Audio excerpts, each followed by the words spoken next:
Welcome to the Trust Factor Radio, bringing you interviews and insights to unlock the power of the subconscious mind to create authority, credibility, and trust. With your host, the Authority Architect and best-selling author, Neil Howe.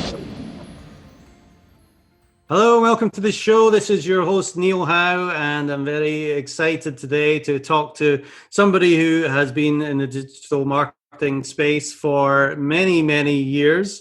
He has been helping businesses, in fact, since 1985, and he's dedicated the last 20 years of his life to help successful business owners with their organic search traffic. He has predicted every major algorithm shift since 1995, long before Google was around back in 2011.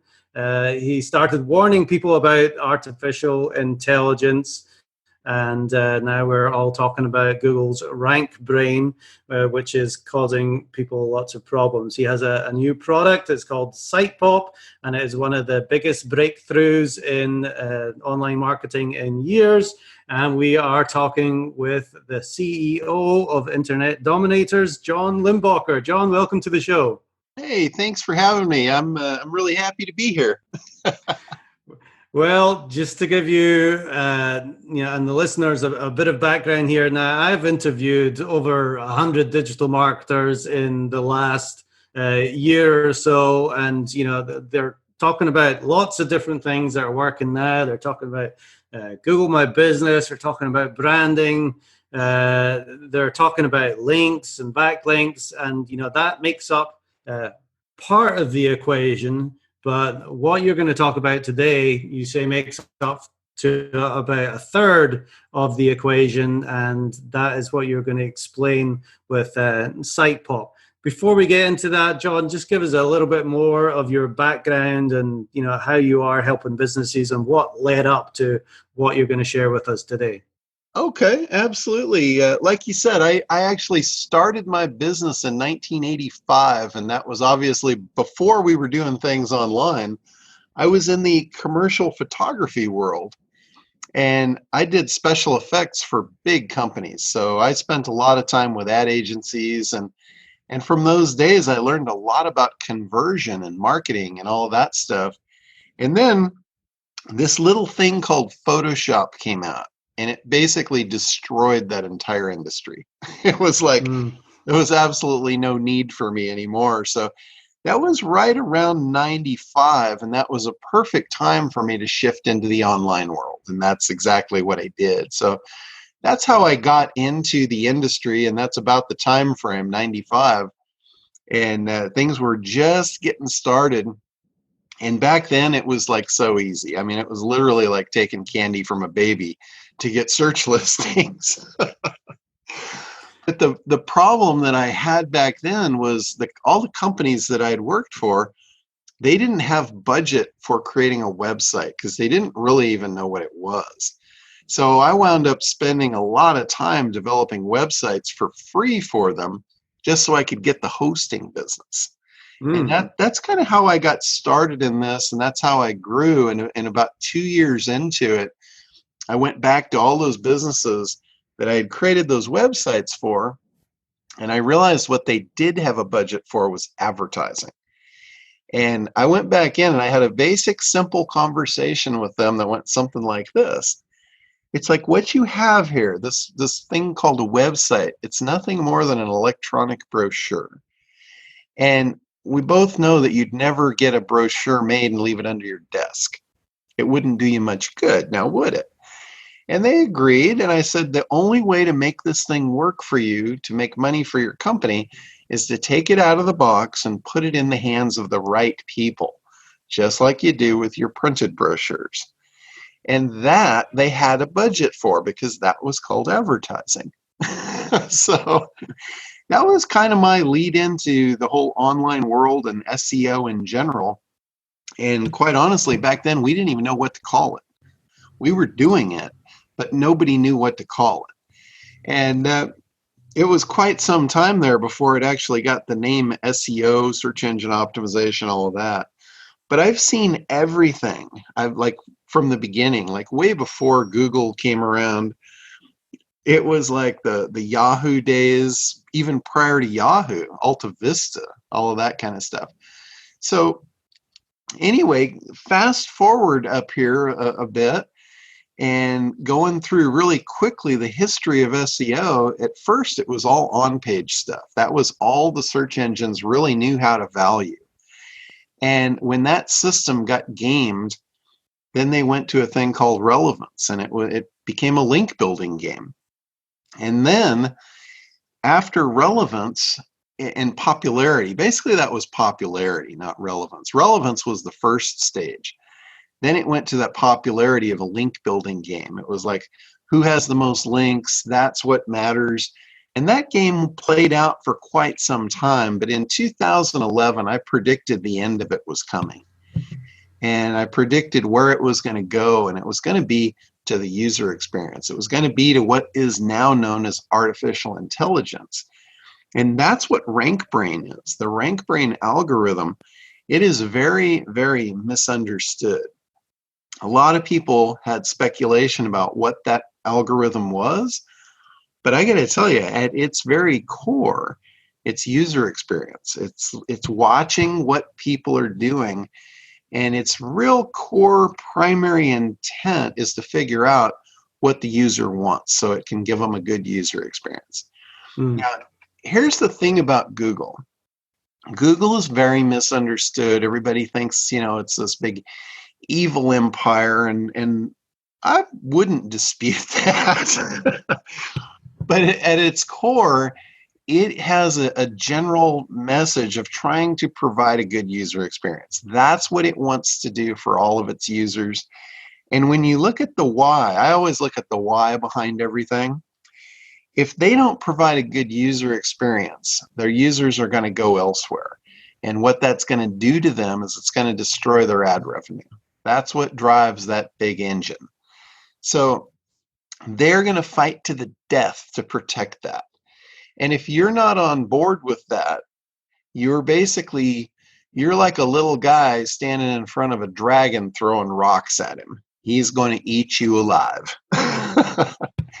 So you've got to get on board with what they want. If you're not on board with it, you're going to get thrown to the wayside. And that's pretty much what's happening with most small companies right now. They don't have the trust factors that algorithm is looking for. And the way it works, it watches every move that we make. If every keystroke you make, every click you make, everything you look at, they're watching. And it's not just search. It's how people come through email links and everything. Believe me, they are watching everything with this thing. And what they're trying to do, especially with search, is they're trying to anticipate the intent of the user. So when somebody starts typing a search and they want to know which link did they click on. When they click on a link, that's like the new popularity. That's called click-through ratio. Mm-hmm. And then if somebody clicks the link and they hit the site and they bounce back, guess what that is? That's a bad signal. That's called bounce rate. And in the very beginning of the whole algorithm thing with RankBrain, that's what everybody focused on. And it's true, that's a part of it. Click-through ratio and bounce rate are a couple of the signals that were first identified by some of the really sharp marketers. And they did a lot of things to try and alleviate that. But ultimately, it comes down to your actual content. Does your actual content, does that supply what your viewer wants? Because if it doesn't, they're going to bounce. And if you get a lot of bounces, Google's going to not like that. It's not going to promote you because it doesn't make them look good. So ultimately, at the core of this, it's all about making yourself look good and showing Google that you are trustworthy and they can trust you to hand over their visitors, because they are known as the #1 referral source on the planet. People used to actually talk to each other. And the world is a very different place than it was 20, 30 years ago. 20, 30 years ago, the way referrals were made was you'd actually talk to your neighbors. You'd say, hey, who do you use for this? And who do you use for that? And people would actually talk. And that's how we figured out how to use things. What was the best thing? Who's the best gardener? Who sweeps your pool? What kind of car did you get? Who'd you buy it from? That's how referrals used to be made in the old world. Well, today, as you know, you're probably no different. These people aren't talking anymore. When they want to know something, guess what they do? They sit down in front of their computer and they ask Google. So Google now is the referral source for business. And Google wants to be a trusted source. They want to be the trusted source. So they do not want to provide bad user experience. That's at the core of this whole thing. Right. and that's what we're all about here. The Trust Factor Radio is trying to provide that trust factor so that when Google is looking at your company, they're finding great information that would say trust. And that's what people are looking for now, like you said, online rather than offline and talking to a neighbor. So, how do we get some of these trust signals to Google's rank brain that makes them say, okay, this is the most relevant company? Well, let's talk next about like one of the biggest trust factors that we've identified, and it's the connection of brand. And there's a lot of conversations now going on about brand, but nobody's really talking about the why. Why is the brand important, and why is it important specifically to Google? Used to be Google was just looking for the best content, but here's the thing. In this new artificial intelligence, the artificial intelligence is feeding information back to their core system, which is analyzing it all and figuring out what is trust factors, what do people want. And what they've recognized is when people connect a brand to a keyword, they know it. They know the brand exists, and that in itself is a massive trust factor in Google. And you can see this in play. If you go to Google right now and you type in almost anything you can think of, you're going to notice big brands at the top. Like if you go in there and you look for any kind of a local business, you're going to see Yelp, you're going to see Angie's List, you're going to see these different authority sites that have brand recognition because of their advertising. If you type in anything related to working on your home or fix-it stuff, you're going to see Home Depot and all these big players. If you're looking for a product, you're probably going to see Amazon at the top. What that does is that factor in itself makes it completely unfair to the little guy. The little guy almost has no chance right now getting on the first page if there's major brands in the niche, because they're going to dominate the top. And the reason is because of exactly what I just said. It's that brand trust factor. It's when enough searchers send enough signals to Google that, hey, this brand is very important related to this keyword. That's who they're putting at the top. And I know a lot of you guys are struggling right now. You've got keywords on page 2 and page 3, and it's like it doesn't matter what you do. You can do more links, you can do more on-page content, you can do more social signals, and you're doing everything you can think of, and you're just stuck. And that's the reason you're missing a big piece. You're missing a big chunk factor of what Google's looking for those trust factors. Mm. You just miss a big piece. I think one of the biggest issues for local businesses right now, it's a huge frustration, is that the local results which show up below the map, generally about 5 of those are taken by those big national brands that you're talking about, and it doesn't leave many opportunities for that local business. So what is the solution here? Is it to create a big brand for a local business? Well, you have to send, it's all about signals. Google is looking at signals, and everything that someone does online is sending signals to them. And again, their rank brain algorithm is deciphering all this, and that's its artificial intelligence at work. And one of those signals is people searching and knowing your brand. So if you're not building a brand, if you're not getting people to recognize your brand enough to actually search for your brand, you're kind of dead in the water. Because of that factor, Google looks at it this way. If nobody knows your brand and you're not that important, why should you be important to them? Why should they put you on the first page?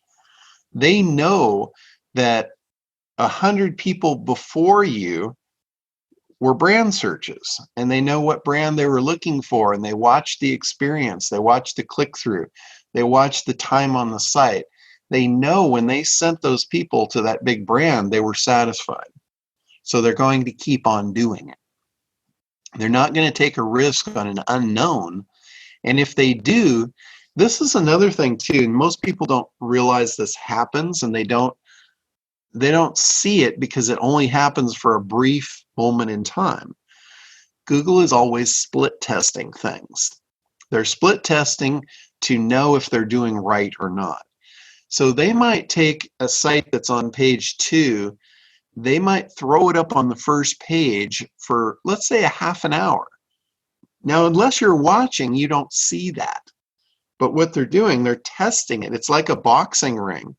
They're like, let's put an unknown contender in the ring and give them a shot at the title.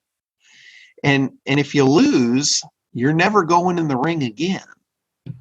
So think about that. If you're on page 2 and they kick you up there to give you a shot and you don't make it and you land back on page 2 or maybe 3 now, your odds of ever getting there again are pretty slim unless Google starts seeing something different out of you.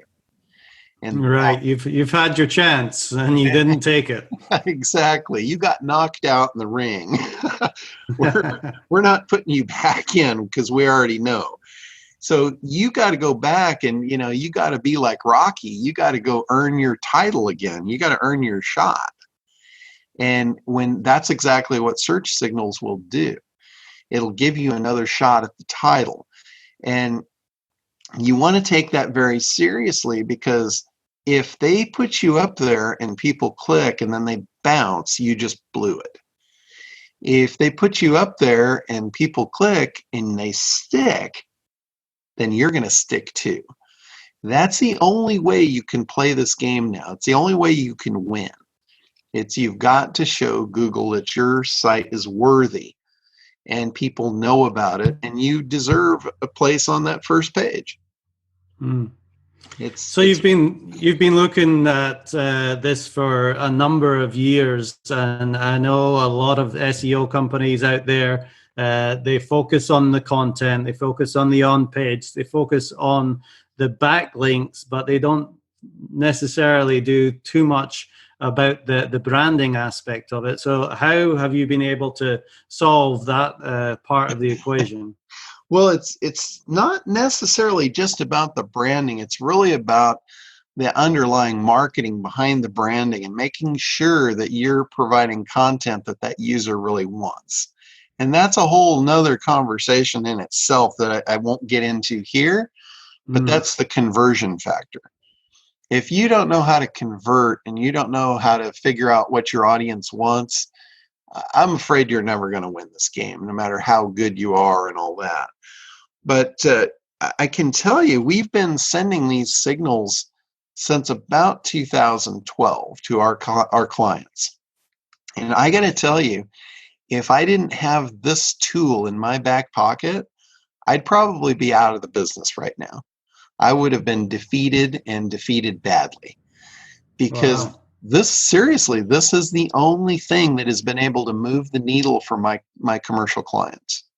And I would be in such sad shape right now if I didn't have this. I can't even tell you. I'd be doing something different. Well, and you can see it too. Look at all the SEO guys. They're all gone. All the big players from 10 years ago when link building was in, they're all gone. There's none of them left. And it's because they just didn't know how to get over the hurdle. When it got tough and, the tough gut came through, it was like they all disappeared. And I got to tell you, if I didn't have this, I'd probably be right there with them. Mm. So some of the other factors here, there's 5 major factors that we've identified that are beyond just the click-through ratio and the bounce rate. That's just the beginning. And I've put a little explainer video together for you and for your audience. And it's got all 5 of those, and it kind of walks you through the secret sauce of what we're doing now, because we've really evolved.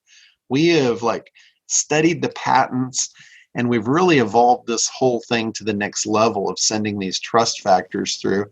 And we've created a software that automates it. And that's the real key, is automation in SEO. You know that it's like you can't do this stuff on your own. You can't. No. You just can't do enough to make a difference. So you've got to be able to automate it. And we actually now have a worldwide network of live, active, real cell phones out there that can send these signals for us. And we're talking about all over the world. We're talking about tens of thousands of these things. That's something that nobody else has. Yeah, I mean, there's bots out there. There's people selling, what they claim to be similar, and they're really not similar. Google knows what a bot looks like. I mean, come on, they're not stupid. Google also knows what a real cell phone looks like and a real user, and that's what we've got.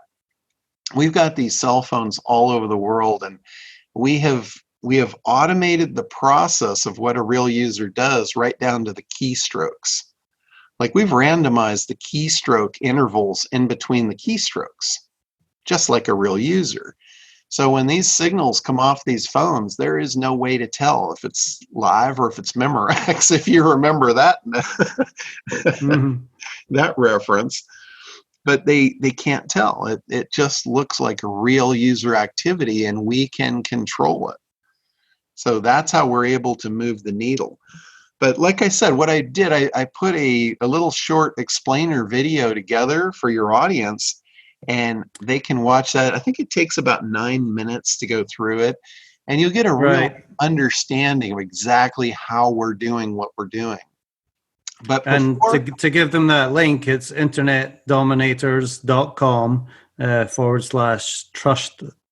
/ trust factor. So internetdominators.com / trust factor. But you were going to explain the 5 other signals that you've recognized that really make a difference. Yeah, and I'll tell you what they are. One of them is searches coming from mobile devices. And again, this is a trust factor because you can't game that system unless you've got our system. And the other one is proximity search. Google looks at the people that are searching and what they're searching for. And, some of the other guys that are trying to do this stuff, they're sending all their signals from micro workers out of India. That doesn't fall into their criteria of proximity search. And that is one of their secret sauce elements that they're looking for. And navigational search, which that in itself is a very large conversation that I'll leave for another day. But that's number 3. Number 4, we've already kind of talked about, is the brand search. And that's what makes it so unfair to the little guys. And then our knockout punch. Number 5 is our knockout punch. And it's using what Google hates against it. And that's pogo sticking. Are you familiar with that term, pogo sticking? I am, because I've listened to your webinar. However, I know that our listeners are not familiar with it. So that's something you better explain. Okay, well, what pogo sticking is, just real brief, it's when you bounce off a site to another site and then you stick there. So it's like, and Google hates that. It knows if you bounce off one site, that's not what you were looking for, and they're looking for where you land. The ultimate end game is where did you land? So they watch people pogo stick around, and wherever they land, that site gets the trust badge. That's the one that's most likely to be at the top. Google does not like the sites that get pogo sticked. So what we're doing is we're using that factor against them. So we will start to run a search for a main keyword. And when you don't show up, we pogo stick on Google back to the search box. What that does, that sends a signal to RankBrain of, hey, you did not give me the results I was looking for. Try again. They hate that. So what we do, we revise the search and we add your brand to the keyword. Now we rerun the search. Now you come up to the top. Now we click through and we show Google that you were the site that was ultimately pogo stick to. That is a massive factor. And I haven't heard anybody talking about that. Yeah, that is huge. And if you have multiple people searching for your niche and your brand, it also helps to show up on the search when people are just typing in, for example, a cleaning service in Atlanta. And if it's got a brand next to it as a suggested, more people are going to click on that, right? Yeah, absolutely. Now, let me tell you, when you do this and you do this right, some of the things that you can get a benefit out of that are huge, it's not just the fact that you're going to now rank. It's the fact that Google's now going to suggest you, like you said, in the drop-down box. When they suggest your brand and the people click on it, guess what they get? They get a whole page of just you. You've basically eliminated the competition. There's no one else there to click on. It's your Facebook page, your LinkedIn page, your website, on and on and on. It's all your social media pages, or it should be if you're doing this right. But when you connect it to you, your name, your brand, your company that's absolutely unique, all your competitors will disappear off the search page. That's the biggest win I could possibly hand to you. But that's not it. It doesn't end there. You guys probably know that the 3-pack and the maps showing up in that nice little bar on the right side, how important that is. That ranking factor is tied directly to your website.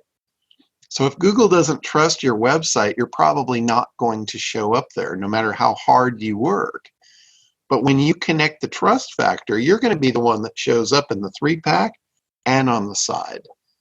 So that's just another little perk and bonus of getting this right.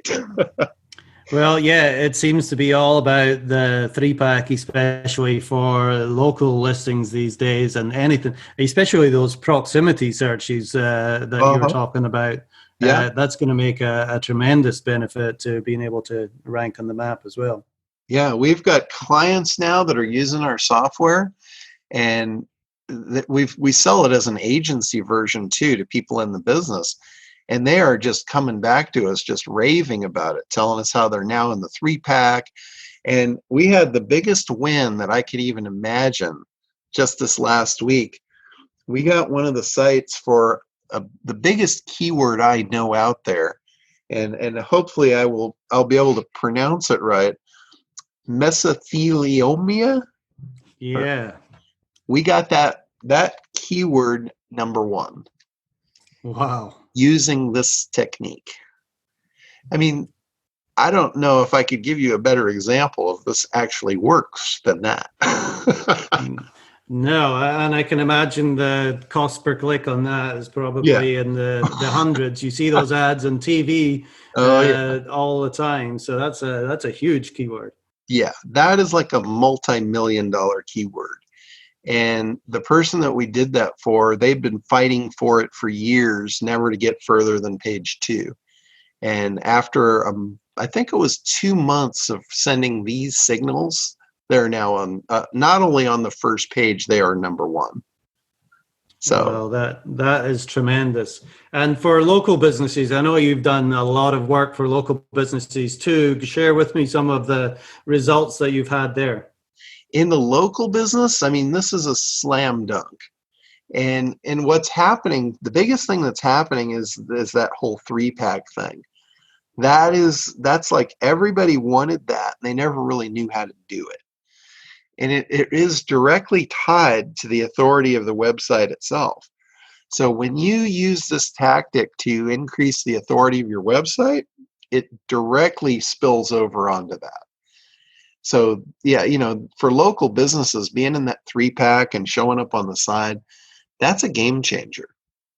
And we didn't intend it to do that. We never really focused on that, but it was a byproduct of what we were doing. And a really good one at that.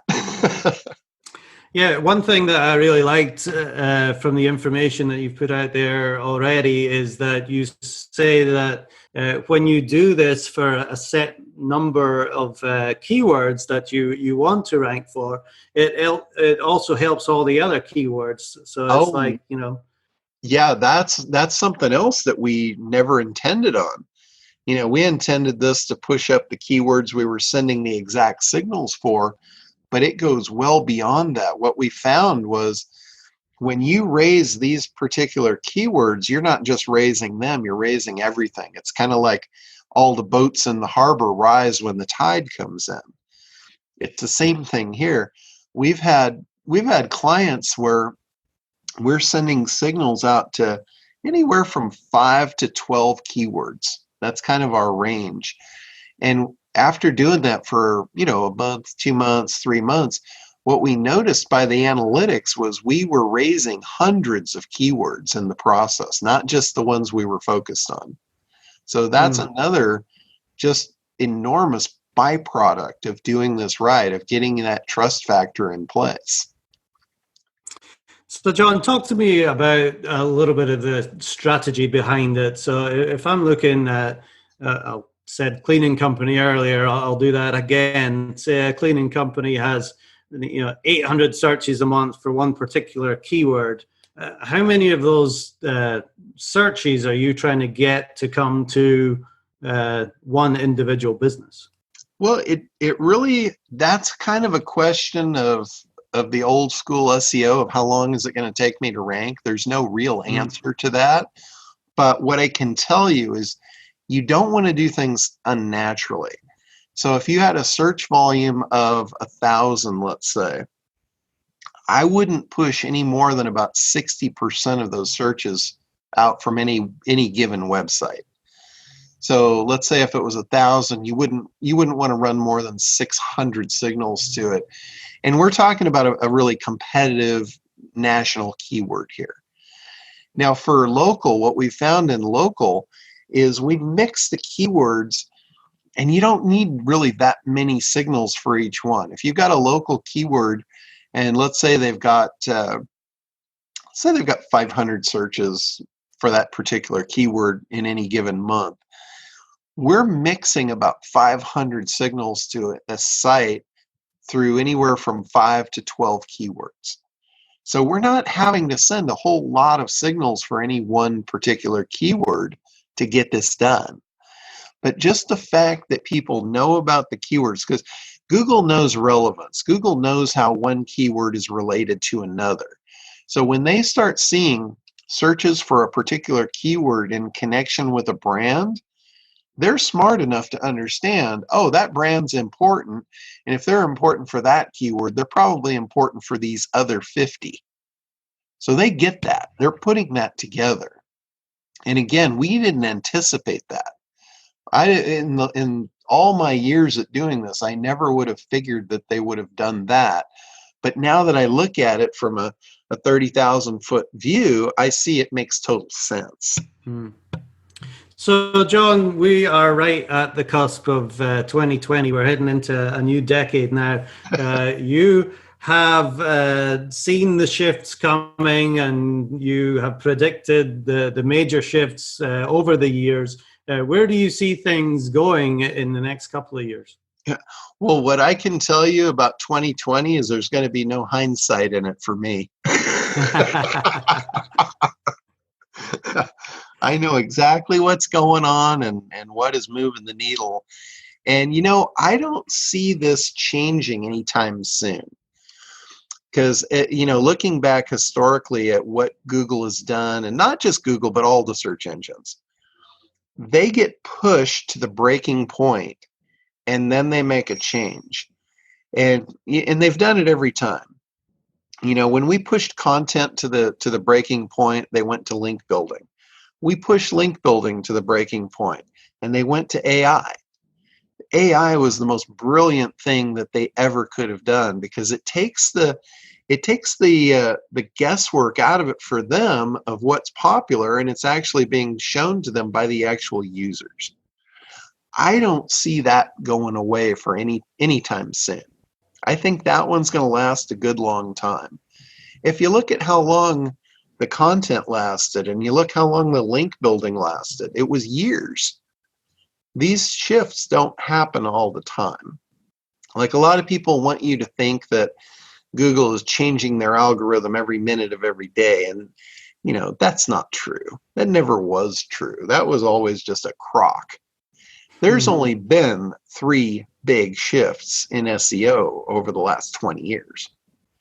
And it was the shift from content. That was the first phase.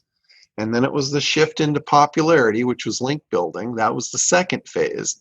And now we're in the third, and I believe final phase, which is user experience. And yeah, it's going to change, but it's going to change slowly based on Google's algorithm learning what a real user wants. So as time goes on, the thing to keep your eye on, the ball that's rolling, and that's what the ball you want to keep your eye on, is what is going to change about those users. When the users shift, you better shift with them. And that's kind of going to be the name of the game for the next so many years. Well, this has been fascinating, John, just listening to your experience of what's working now and what's and why. I think answering that question, why user experience now is the primary factor that Google is looking at, and having a solution to that's going to work for years to come, obviously, is going to be of huge benefit, not just to the big players, the big brands out there, but to the little guy, the local guy as well. So this has been really interesting. Again, if you want to get that explainer video, it is internetdominators.com /trust factor. So go there and check that out. Now, John, if people want to know more about you and what you're doing at Internet Dominators, what's the best way for them to get hold of you? They can actually just go to the site. I have a form right there on the top of the site where I can do a free 15-minute consult with them, and they can, see what I'm doing, learn about me, and all that good stuff right there at internetdominators.com. Well, excellent, John. I really appreciate you spending time with me and our listeners today. And again, it's all about that trust factor. So thanks very much for being a guest on the Trust Factor. Absolutely. Well, thank you for having me. And definitely, guys, go to that link, go to the internetdominators.com /trust factor. It'll be the best thing you do this year and next year and the year after that. Well, go to it, guys. Go click on that link and see what John has to offer. John Limbocker, thank you very much for being my guest today on the Trust Factor Radio. Oh, you're very welcome. Thanks for having me. And to our listening audience, if you like what you hear, hit that like button and share, and we will see you next time on the show. You've been listening to the Trust Factor Radio with Neil Howe. To learn about the resources mentioned in the show and to listen to past episodes, go to thetrustfactorradio.com. To get a copy of the book, The Trust Factor, go to thetrustfactorbook.com. If you are ready to act now and build your authority, credibility, and trust, schedule a consultation with Neil at theauthorityarchitect.com.